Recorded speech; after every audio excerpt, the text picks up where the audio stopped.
Heat Nation, y'all in here?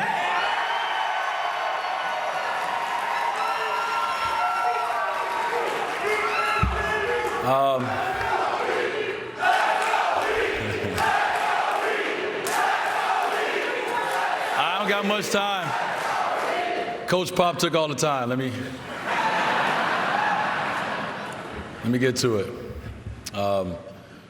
First, I want to start by acknowledging all the individuals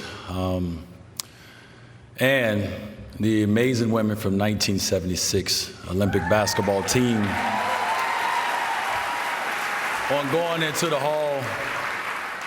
Tony, Powell, Dirk, we were all linked together already, but being on this journey together, getting to know one another as men and not as competitors, it's been hella dope. For Dirk and me, it's been therapy.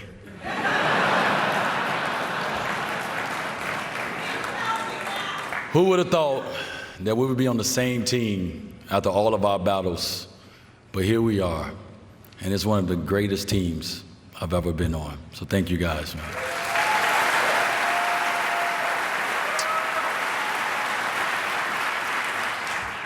I want to thank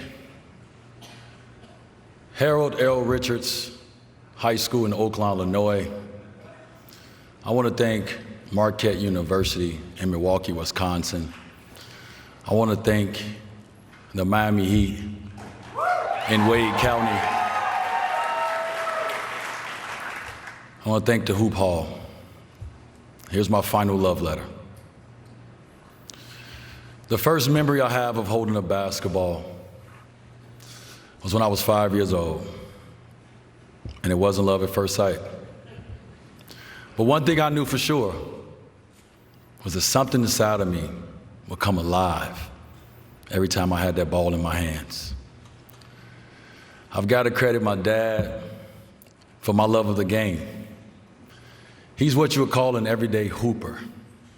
If that was a court in Chicago, chances are my pops took my brothers and me so we could play against grown-ass men to gain their respect. If there was a basket and a run there, we were pulling up to the lakefront, Foster Park, Blue Island Rec Center, and any local gyms and parks anywhere in Chicago. The best thing about that time was what the game taught me. I had a chance to see the way basketball connected people, just by hanging out with my dad, my uncles, and his friends. My love of competition came from seeing them go at it. It wasn't about anything other than their pride and the love of the game. If you've been around basketball long enough, you know how raw it gets. They had loud arguments about bad calls.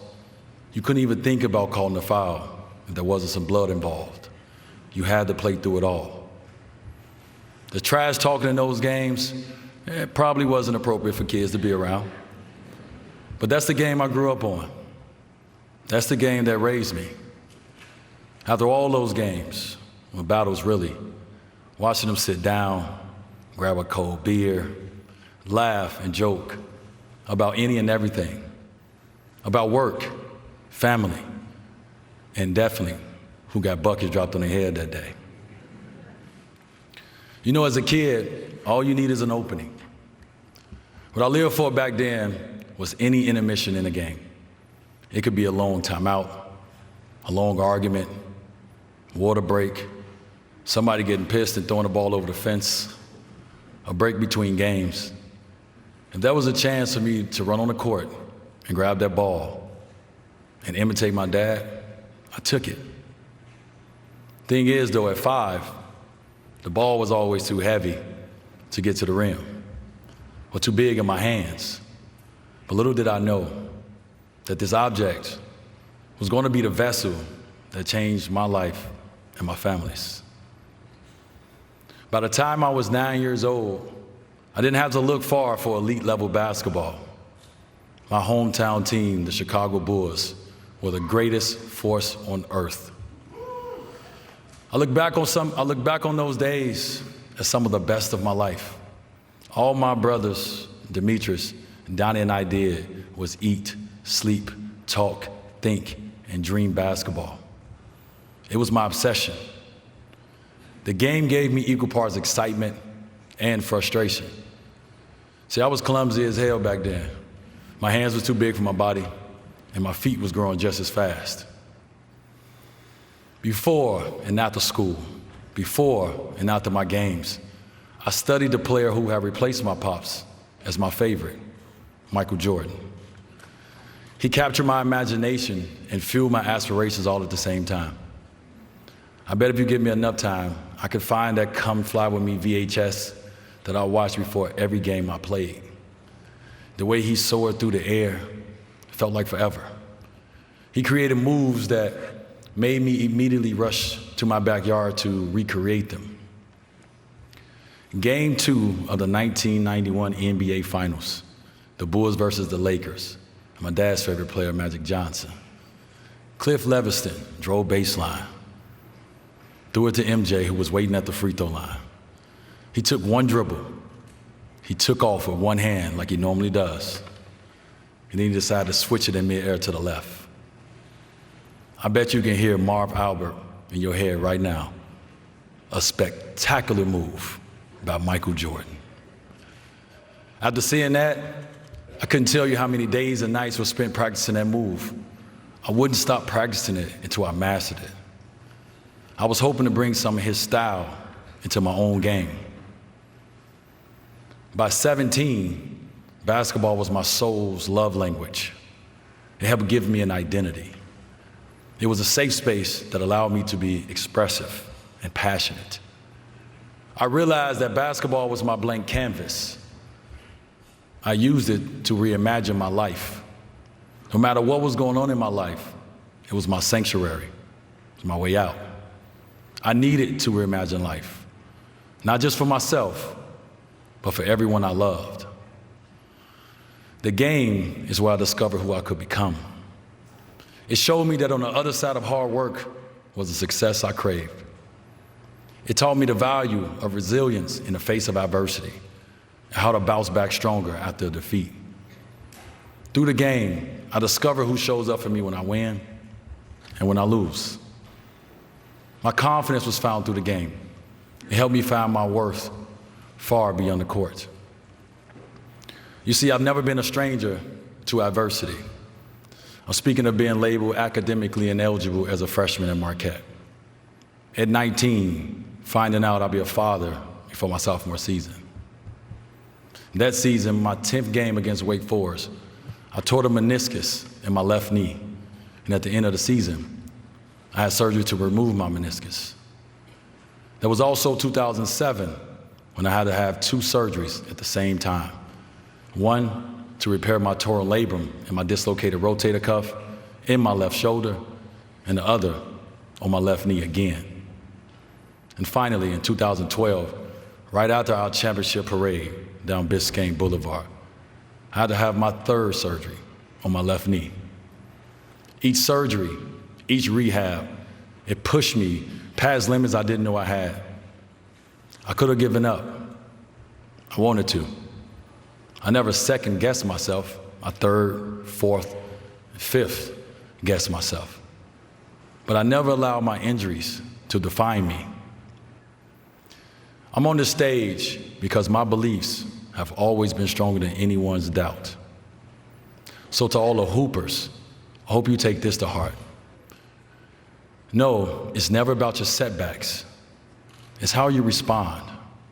The blows you take are fuel. The limitations people put on you are actually inspiration. No one who comes from the community that I have has ever left a legacy worth remembering by having it easy. As I reflect on my own destiny and the impact that my heroes have had on my life, I'm reminded that our heroes are not always perfect. Instead, they possess a relatability that makes them touchable and real. When anyone speaks about Allen Iverson, that's exactly what they say.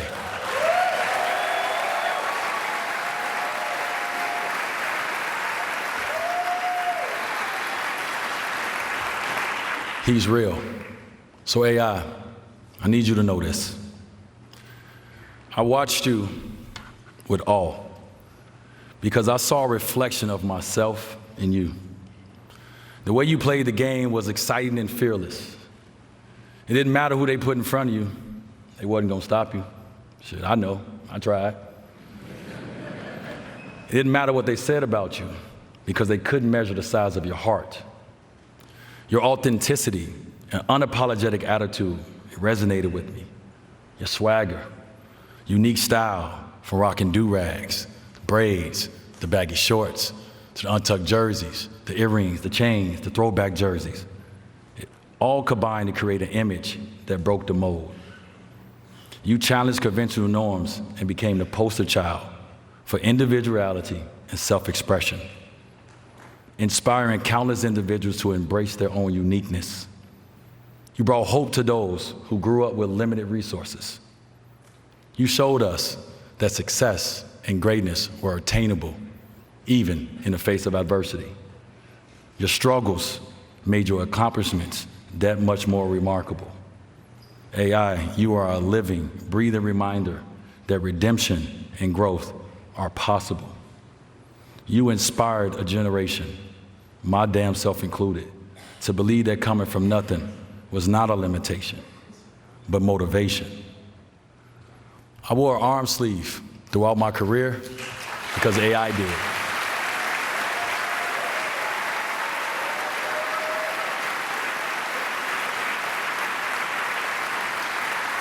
I respectfully wore the number 3 throughout my college and NBA career to represent the love and the respect that I have for this man. So from the bottom of my heart, you are the culture, and we love you, and we thank you, Allen Iverson.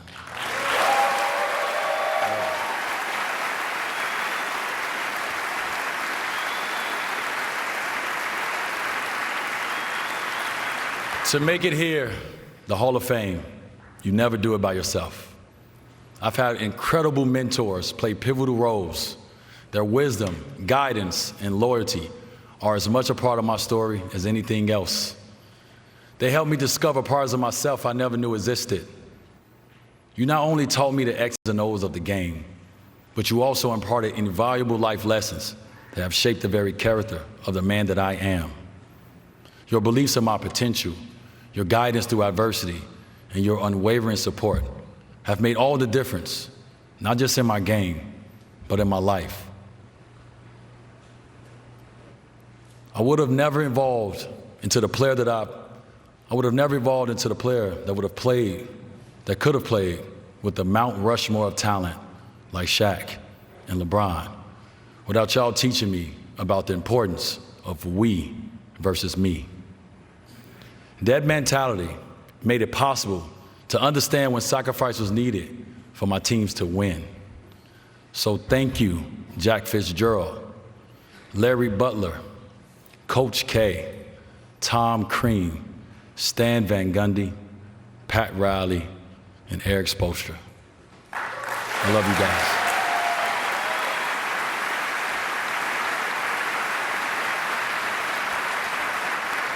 Throughout my career, there have been many milestones, like the triple-double versus Kentucky to advance to the Final Four in 2003. We didn't get the chip that year. Salute to my brother Melo. But my Marquette brothers and I left a permanent mark on our university and college basketball forever. From there, I was able to reach 5 NBA finals with the Miami Heat.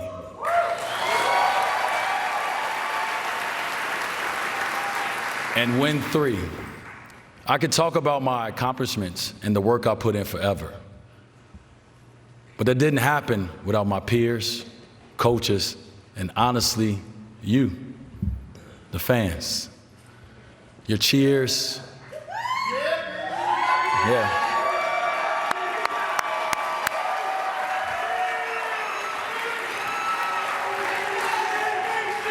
Your cheers and boos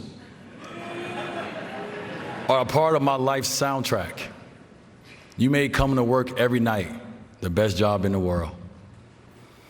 I was blessed to play with and win championships with some of the best to ever dribble basketball. Teammates who understood how to play the game on and off the court. Overcoming challenges together, celebrating victories together, and creating memories together is what stays with me. Each victory was a testament to resilience and determination. Each loss, a reminder of how precious winning actually was. Being named an All-Star 13 times in my 16-year career, all NBA on both the offensive and defensive ends, I never wanted to cheat the game. And in return, the game gave me a lifetime of amazing memories. With all that being said, nothing compares to the bonds I've made along the way. I'm thankful for Travis Diener, Robert Jackson, Darrell Wright, Quentin Richardson, Caron Butler, Lamar Odom, Eddie Jones, Alonzo Mourning, Gary Payton, Antoine Walker, my bad little brother, Mario Chalmers, and Ray Allen, to name a few. I also played with people who protected me and gave me a bigger sense of purpose. Shaq, Chris, LeBron, and UD.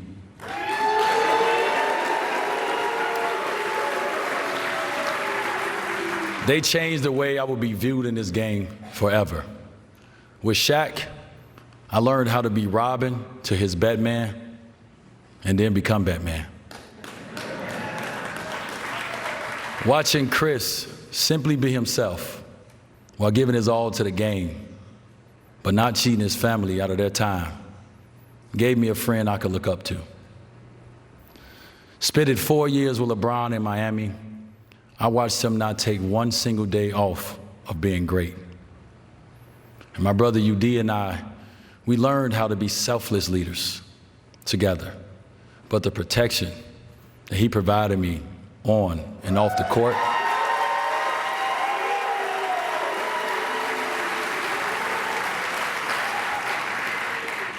provided the safety of a big brother, and it allowed me to bloom and blossom. So I thank you. I love you.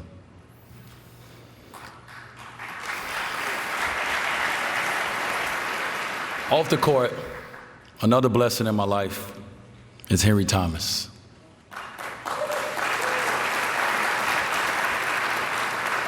Being on this stage tonight, it simply wouldn't be possible without him. By job title, he was my agent. But in my heart, he was far more than that. If you're really blessed in life, you get to meet angels on earth. There's not a day that goes by that I don't hear him saying, "You got this, my man." I know he's looking down on me right now, chewing his tongue, with a proud dad grin on his face. Hank, we miss you, and we love you, my man.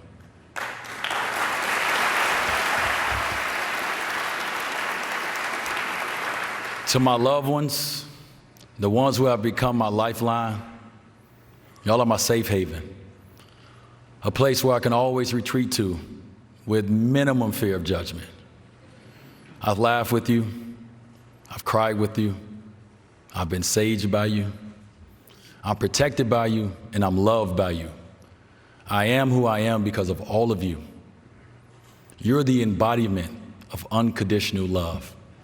And that's all I ever wanted and needed. And that's all I ever wanted to show in return. So I want to take this opportunity to recognize a few of my loved ones. And when I call your name, because we've been here all day, I want y'all to stand up so everyone can see your faces. Carmelo Anthony.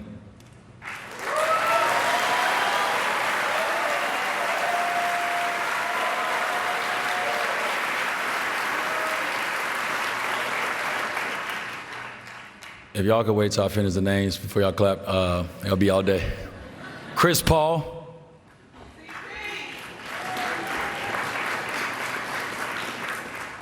Chantel Cohen. You may be at the top somewhere. I love you. There you go. Andre King.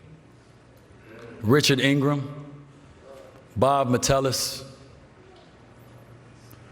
Lisa Metellus, Tracy Union, Tregill Wade Johnson, Dwyane Morris, Kavia James, Zaire Wade, and Zaire Wade. Thank you all for being there for me and for loving me in the most perfect way possible. I appreciate you guys and I love y'all. Thank you.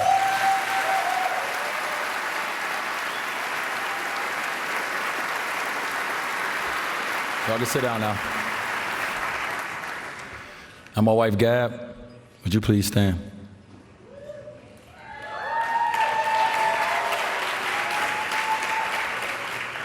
Thank you for making our house a home. Thank you for making sure our kids feel seen, heard, and protected when I'm not around. Thank you for learning every ref's name in the NBA. And for screaming at them so I didn't have to. Saved a lot of fine money. I know I'm traveling for work this year during our anniversary. So I want to say thank you for being on this journey for me, with me, these past 15 years. Thank you for learning to love my imperfections just as much as we've enjoyed and loved the moments of perfection. I love you.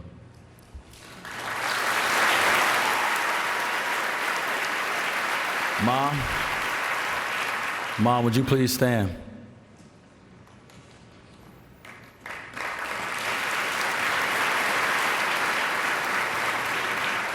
Your strength to overcome your own personal adversity is something I've always admired about you. To have a mother who loved me enough to know when it was time to allow my dad to step in and lead the way is one of the most unselfish acts I've ever witnessed. Thank you for seeing me and not making my life about you. It allowed me to blossom in an environment that kept me focused and dreaming. Thank you for showing me that our lives don't always go as planned, but with the right amount of love and support, our lives do go exactly as planned. I love you.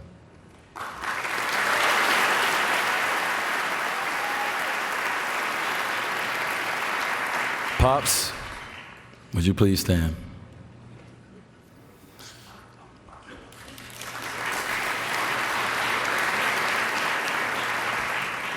I started this off thanking you, and I want to end it the same way.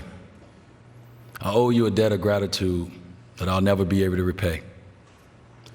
When I would cry and say, I can't, you made me go harder. You pushed me to limits that I didn't know were inside of me. The hard work I put in was because I didn't want to let you down. Those countless hours in the backyard when we would compete against each other like strangers, it built me to last. Those days that turned into late nights of me working on my left hand so it was just as good as my right, it made me an unstoppable force. That time you got kicked out of the game as my coach and snuck back in the side door and coached me from the stands just to get kicked out again, it showed me that there was no limitations on how you would show up for me. It's the exact same way I try to show up for my kids. So even though I hated being called Little Dwyane, I admired you as a kid. I admire you now. We had the same exact dream, and we carry the same exact name, Dwyane Tyrone Wade. To know we hustled all the way to the Basketball Hall of Fame is God's will. So Pops, I know your knees are a little sore, but will you join me on stage as we take our rightful step into basketball heaven?